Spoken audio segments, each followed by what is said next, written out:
Hello India, बड़ों को प्रणाम, छोटों को प्यार और मेरे सारे सब्सक्राइबर को ढेर सारा राम राम। दोस्तों, आज 15 अगस्त है। मैंने अपने फर्स्ट वीडियो तिरंगा में जो है सो हड़बड़ में 14 अगस्त बोल दिया है, इसके लिए मैं सॉरी बोल रही हूँ सबसे पहले। तो 14 अगस्त को मेरा बर्थडे था, इसलिए मेरे मुंह से निकल गया। तो आज 15 अगस्त है और आप सबों को जो है स्वतंत्रता दिवस के अवसर पे ढेर सारी बधाइयाँ मैं दे रही हूँ। और 2 वीडियो मैंने इसके पहले डाला है, एक जो है सो तिरंगा और दूसरा स्वतंत्रता। तो ये दोनों तो मैंने बहुत पहले पिछले साल ही लिख के रखा था, लेकिन काम की व्यस्तता के कारण जो है सो इसे नहीं डाल पाई थी। आज भी तो रात हो ही चुका है, तो फिर भी मैं डाल रही हूँ। तो देखिए आप लोगों को कैसा लगता है, नहीं लगता है। और अब मैं तीसरा वीडियो जो है सो अपना आध्यात्मिक कथा जो मैं आप लोगों के समक्ष रख रही हूँ, तो उसको मद्देनज़र रखते हुए जैसे मैं आप लोगों के समक्ष रखने जा रही हूँ। तो इसमें मैंने बात करूँगी प्रारब्ध की पोटली की। जैसे मैंने पहले वाले वीडियो सब में बताया कि जैसे ये जो है सो खाई है, और मैंने पिछले वीडियो में गलती से 33 करोड़ बोल दिया था, जबकि ये 84 लाख योनि है। इस 84 लाख योनि को पार करने के बाद जो है इंसान यहाँ समतल मैदान यहाँ पे ऊपर पे खाई के ऊपर पहुँचता है। तो यहाँ तक तो मैंने रख दिया कि कर्तव्य धर्म फर्ज जो है इंसान अकेले आता है, अकेले जाता है, लेकिन अकेले जी नहीं पाता है। सामाजिक प्राणी है, तो वहाँ उसको जीने के लिए घर परिवार बसाना पड़ता है और उसके लिए कर्तव्य धर्म फर्ज निभाना पड़ता है। अब मैंने आपसे बात की थी प्रारब्ध की पोटली की, और ये भी कहा था कि प्रारब्ध की पोटली जो है सो एक जन्म, अगर ये पहला जन्म है तो प्रारब्ध की पोटली जो छोटी होगी, चूँकि फर्स्ट मनुष्य का जन्म है और इसके पहले जो जन्म होता है जीव जंतु, उसमें तो कोई पाप पुण्य होता नहीं है, तो इसलिए उसमें कोई प्रारब्ध की पोटली होती नहीं है। तो मनुष्य के जन्म के बाद ही प्रारब्ध की पोटली स्टार्ट होती है। तो फर्स्ट जो है जन्म जो है सो प्रारब्ध की पोटली छोटी है और दूसरा जो है प्रारब्ध की पोटली बड़ी हो जाती है। तो ये प्रारब्ध की पोटली क्या है दोस्तों? कहावत है ना कि लाखों करोड़ों में कोई एक होता है, तो वो अनमोल होता है। जैसे अब इस तरह से देखिए कि हमारे देश में बहुत सारे राज्य हैं, बहुत सारे विधायक हैं, मंत्री जी हैं, सब जगह मुख्यमंत्री है, लेकिन प्रधानमंत्री तो एक ही है, राष्ट्रपति तो एक ही है। उसी तरह से हमारे नभ पे ढेरों सितारे हैं, लेकिन चांद तो एक ही है, तो वो अनमोल है। तो जो एक होता है वो अनमोल होता है। प्रभु ने हम सबों को मानव जो तन दिया, ये खुद में बहुत अनमोल है और इसमें सब कुछ डाल दिया है उन्होंने। हर तरह का ज्ञान, मंद बुद्धि जो है सो दिमाग, हर चीज़ दिया है, एकदम बिल्कुल सटीक, सुटेबल, और सबसे अच्छी कलाकृति है प्रभु की मानवता। तो इसमें क्या है कि सब कुछ तो दो दिया है। आँख 2 है, कान 2 है, नाक 1 है, लेकिन नॉस्ट्रिल इसके 2 हैं, लंग्स 2 है, लिवर 2 है, किडनी भी 2 है, लेकिन दिमाग और दिल, जिसका कि सबसे ज़्यादा महत्व है हमारे जीवन में, वो एक ही है। तो दिल भी एक ही है और दिमाग भी एक ही है, और उसका बहुत ज़्यादा महत्व होता है, और उसके बिना जो है सो जीवन संभव नहीं है।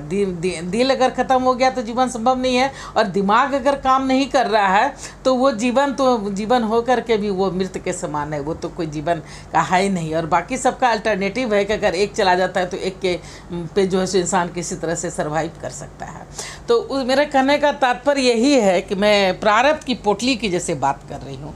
तो हमारा जो साइंस में जैसे हम लोग पढ़े हैं कि हार्ट जो है वो 4 चेम्बर होता है। तो 4 चेम्बर हमारे हार्ट शेप का हार्ट होता है, ये इस तरह से 4 चेम्बर उसमें होते हैं। तो आप लोग को जैसे मैं बता रही हूँ कि जैसे ये हमारा हार्ट है, तो हार्ट जो है सो हमारा ये इस तरह से हमारा हार्ट है, और ये जो है सो इसमें 4 चेम्बर इस तरह से होते हैं। तो ये एक ऑरिकिल होता है, ये दूसरा ऑरिकिल होता है, और ये एक वेंट्रिकल होता है, ये दूसरा वेंट्रिकल होता है। तो इसमें क्या होता है कि जो नॉस्ट्रिल के थ्रू हमारा जो है सो आता है ऑक्सीजन, और वो लंग्स हमारा सिकुड़ता है, इधर हार्ट भी सिकुड़ता है, दोनों साथ में होता है। तो हार्ट वहाँ लंग्स सिकुड़ा और उसमें गंदगी एक तो पहले नाक में ही कुछ रह जाता है, और बिल्कुल प्योर जो है सो ऑक्सीजन जो है सो वो हमारे इस ऑरिकिल में आता है। और यही से जो हमारे यहाँ वेंट्रिकल में बहुत सारे ब्लड का आर्टरीज होता है जो कि सारे ऑर्गन्स में जाते हैं। तो ये जो है सो हीमोग्लोबिन, ब्लड में जो हीमोग्लोबिन है उससे जुड़ के ये ब्लड ऑक्सी हीमोग्लोबिन बनाता है और ये सारे ऑर्गेन में जाता है और हमारे स्टोमक में जब खाना जाता है तो उसको पचाने के लिए ज्वलनशील चीज़ को जलाया जाता है तो ऑक्सीजन की ज़रूरत पड़ती है, तो वो वहाँ ज़्यादा जाता है। तभी जब आदमी इंसान खाना खाता है तो नींद आने लगती है, क्योंकि ब्लड सर्कुलेशन ब्रेन में कम होकर के उसमें स्टोमक की तरफ ज़्यादा होता है, वहाँ खाना पचाने में ज़रूरत होता है। तो वेस्ट मटेरियल तो हमारा जो है सो स्टूल और यूरिन ये सब के थ्रू, कुछ पसीना के थ्रू, सब तो सब निकल जाता है। लेकिन ब्लड में जो इम्प्योरिटी आ जाता है तो वो सारा ब्लड जो है सो इम्प्योर जब हो जाता है तो ये इम्प्योर ब्लड ये दूसरे वेंट्रिकल में जमा होता है और फिर ये ऑरिकल में आता है और यहाँ से फिर कार्बन डाइऑक्साइड उसका निकल जाता है। तो यही फंक्शन, ये जो हार्ट है हमारा, ये हार्ट का, ये सब दोस्तों मैंने कहीं पढ़ा लिखा नहीं है, मैंने जो अपना जीवन से जो सार पाया है, जो शिक्षा पाया है और जो पढ़ा है, जो अपना मंथन किया है जीवन का, वो मैं आप लोगों के समक्ष रख रही हूँ। इसलिए किसी तरह का टीका टिप्पणी नहीं कीजिएगा, मैं क्या कहना चाह रही हूँ बस उस पर आप लोग ध्यान दीजिए। तो ये जो 4 चेम्बर है हार्ट का, यही है हमारी प्रारब्ध की पोटली। मैंने अपने हार्ट को, अब हम लोगों का जो हार्ट है, इस हार्ट को नाम दिया है प्रारब्ध की पोटली। इसमें क्या है कि ये ऑरिकल है और ये ये फर्स्ट ऑरिकल है, सेकेंड ऑरिकल जो है सो इसमें इस तरह से ढेर सारे खांचे बने हुए हैं। अब जिस तरह से आप किचन में रैक पे रैक रखती हैं, एक में नमक तेल हल्दी मसाला है, दाल है, चावल है, नमक सब कुछ है, तो उसी तरह से इसमें हर एक खांचा में जो है सो हमारे कर्मों का हिसाब किताब है दोनों में। एक में पाप का कर्मों का हिसाब एक लाइन से है और एक में पुण्य का कर्मों का हिसाब एक लाइन से है। और ये जो वेंट्रिकल है आपका, ये एक जन्म है जिस जन्म में हम अभी विद्यमान हैं, और ये दूसरा जो वेंट्रिकल है ये हमारे आने वाले अनेक जन्म हैं उसमें। तो ये क्या होता है कि इसमें से पाप का फल है, पुण्य का फल, दोनों जो है इस जन्म में कुछ आते हैं और कुछ स्टोर रहते हैं अगले जन्म के लिए। सब एक ही बार नहीं दे देंगे। अगर हमने बहुत सारे पाप किए हैं तो इस जीवन में दुखी दुख मिलेगा, और सिर्फ दुखी दुख मिलेगा तो क्या इंसान सर्वाइव कर सकेगा? बिल्कुल नहीं। आत्महत्या कर लेगा, एक दूसरे को मारने लगेगा, पिटने लगेगा, सामंजस्य नहीं बना सकेगा तो धरती चलेगा कैसे? इसलिए प्रभु क्या करते हैं कि जब बहुत ज़्यादा दुख तकलीफ हो जाता है तो कुछ फुहारा की तरह चित्रगुप्त महाराज को इशारा करते हैं कि देखो कुछ उसके अच्छे कर्म है तो कुछ दिखाओ, बताओ। तो उसका कुछ फुहारा के रूप में थोड़ा सा कुछ अच्छा सा फल दे देते हैं, सुख को दे देते हैं, ताकि वो सामंजस्य बना रहे। कुछ समय के लिए वो उसको भूल जाता है, उसको शक्ति मिलता है, हिम्मत मिलता है और फिर आगे उसका लाइफ बढ़ता है। हम देखते हैं कि किसी का जीवन जो बहुत अच्छे से कट जाता है, बहुत सुख में है, बहुत अच्छे से है और उसका जीवन जो है सो अच्छे से चल रहा है, उसके जीवन में दुख आता ही नहीं है, तो ईर्ष्या होती है, द्वेष होता है, जलन होता है कि हम तो बढ़िया हैं, हम अच्छा कर रहे हैं और हमारे साथ बुरा हो रहा है, और वो देखो कितना अच्छा भी नहीं कर रहा है फिर भी उसके साथ अच्छा हो रहा है। नहीं दोस्तों, ऐसी बात नहीं है। जो उसका अच्छा हो रहा है उसका पिछला जन्म का कर्म अच्छा है, इसलिए उसका इस जन्म का अच्छा हो रहा है। और अगर इस जन्म में वो खराब कर रहा है तो उसका फिर वहाँ जमा हो रहा है, हमने पिछले जन्म में खराब किए हैं इसलिए हमारे साथ ऐसा हो रहा है।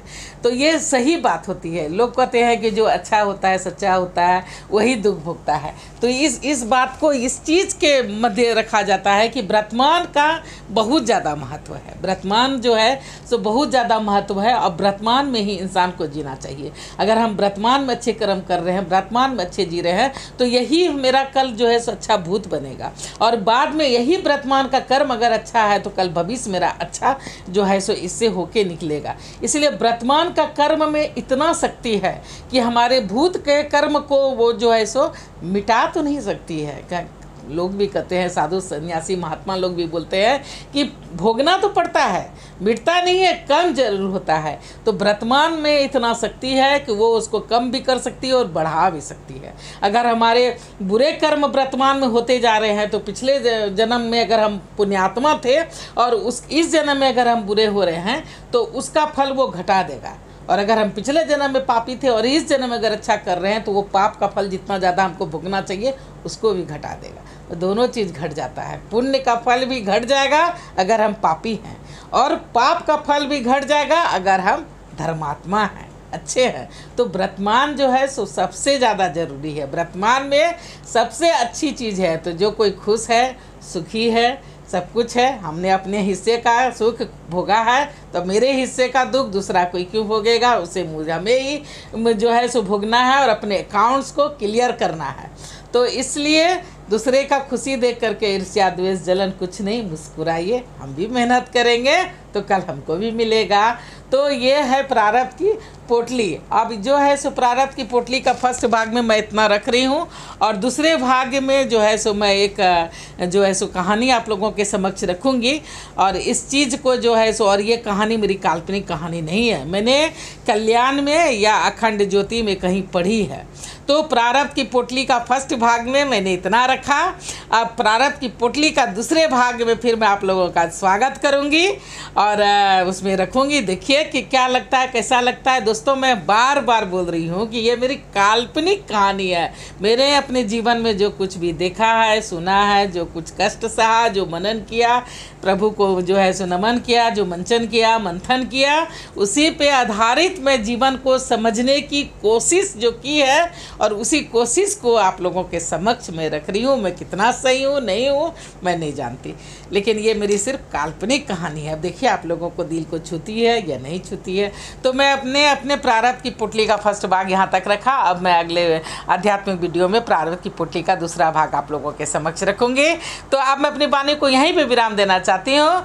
एंड इसे लाइक कीजिए, सब्सक्राइब कीजिए, मेरी थोड़ी मदद कीजिए। जय भोलेनाथ, हर हर महा